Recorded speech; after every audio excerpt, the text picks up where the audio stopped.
नमस्कार। आज हम एक ऐसी कहानी पर बात करने वाले हैं जो एक बहुत बड़ा सवाल खड़ा करती है। सवाल ये कि जब पूरा का पूरा सिस्टम आपके खिलाफ हो तो क्या एक अकेले इंसान के सच की कोई कीमत होती है? क्या उसकी अंतरात्मा की आवाज़ कोई मायने रखती है? ये कहानी है एक साधारण सी महिला के असाधारण साहस और उसकी ईमानदारी की। ये शब्द है हेड कांस्टेबल रेवती के बारे में, जिनकी एक गवाही ने साथानाकुलम में हुए एक भयानक अपराध के पूरे मामले को ही पलट कर रख दिया। तो चलिए इस कहानी में थोड़ा और गहराई से उतरते हैं और जानते हैं कि उस रात आखिर हुआ क्या था। हमारी कहानी की शुरुआत होती है साथानकुलम से, एक ऐसी जगह जहां एक घटना ने पूरे देश को हिलाकर रख दिया और एक महिला कांस्टेबल को एक बहुत ही मुश्किल फैसले के सामने लाकर खड़ा कर दिया। तो हुआ क्या था? देखिए, घटनाएं बहुत तेजी से घटीं। 19 जून 2020 एक पिता और बेटे को एक बहुत ही मामूली आरोप में गिरफ्तार किया जाता है। आरोप था कोविड लॉकडाउन के नियमों को तोड़ना, बस। लेकिन फिर कुछ ही दिनों में 22 जून को बेटे की मौत हो जाती है और ठीक अगले दिन 23 जून को पिता भी दम तोड़ देते हैं। दोनों की मौत पुलिस हिरासत में हुई थी और इस घटना ने न्याय के लिए एक ऐसी लंबी लड़ाई छेड़ दी जिसका फैसला आने में लगभग 6 साल लग गए। सीबीआई के चार्जशीट के मुताबिक उस रात पुलिस स्टेशन के दरवाजे बंद थे और अंदर जयराज और बेनिक्स के साथ जो हुआ उसकी कल्पना करना भी मुश्किल है। उन्हें घंटों तक, 7 घंटे से भी ज्यादा बुरी तरह पीटा गया और टॉर्चर किया गया। ये कोई पूछताछ नहीं थी, ये सरासर क्रूरता थी। और यहीं पे कहानी में एंट्री होती है हेड कांस्टेबल रेवती की।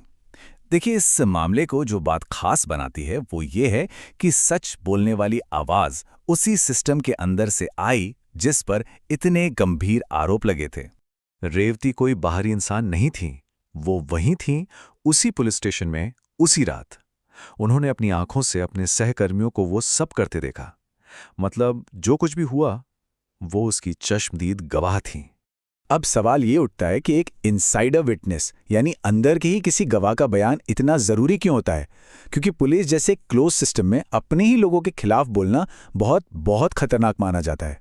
इसे अक्सर एक तरह से गद्दारी के तौर पर देखा जाता है और इसीलिए रेवती का सच के साथ खड़ा होना इतना बड़ा कदम था। रेवती के लिए ये फैसला लेना बिल्कुल आसान नहीं था। ये सिर्फ एक पुलिसकर्मी का फैसला नहीं था, ये एक माँ का, एक पत्नी का और एक नागरिक का फैसला था जो एक बहुत बड़े दौराहे पर खड़ी थी। सोचकर देखिए, एक तरफ थी उनकी नौकरी, उनके सहकर्मी, और दूसरी तरफ थी उनकी अंतरात्मा जो उन्हें सच बोलने के लिए कह रही थी। ये एक ऐसा चुनाव था जिसमें उनकी और उनके पूरे परिवार की सुरक्षा दांव पर लगी हुई थी।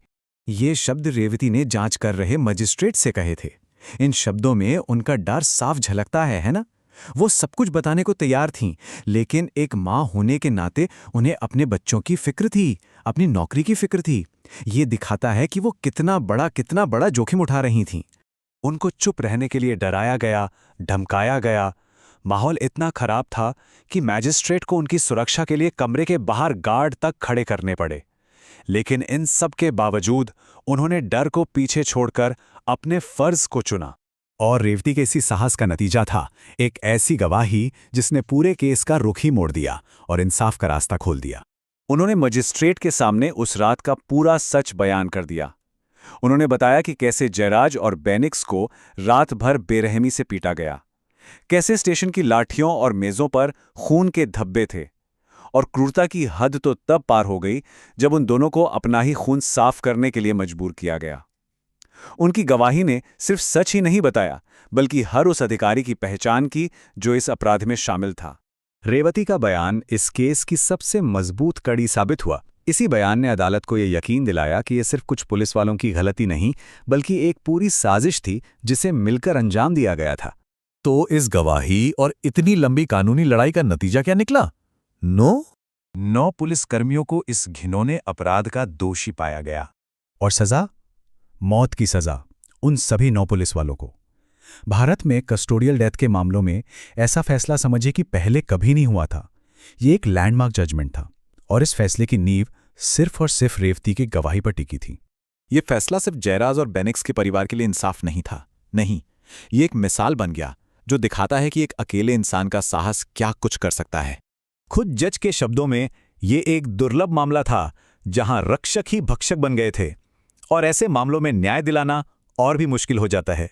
लेकिन रेवती की गवाही ने इस मुश्किल को भी आसान बना दिया। इस पूरे मामले से जो सबसे बड़ा सबक मिलता है वो ये है कि सिस्टम के अंदर से उठी एक सच्ची आवाज भी बदलाव ला सकती है। रेवती ने ये दिखा दिया कि डर के आगे भी एक रास्ता है, और वो रास्ता है ईमानदारी का। तो शुरुआत में हमने जो सवाल उठाया था, हेड कांस्टेबल रेवती की कहानी उसका एक बहुत मजबूत जवाब देती है। ये हमें याद दिलाती है कि सही काम करने के लिए कभी-कभी बहुत हिम्मत चाहिए होती है, और ये कि एक अकेली आवाज़ भी पूरे सिस्टम को जवाबदेह बना सकती है।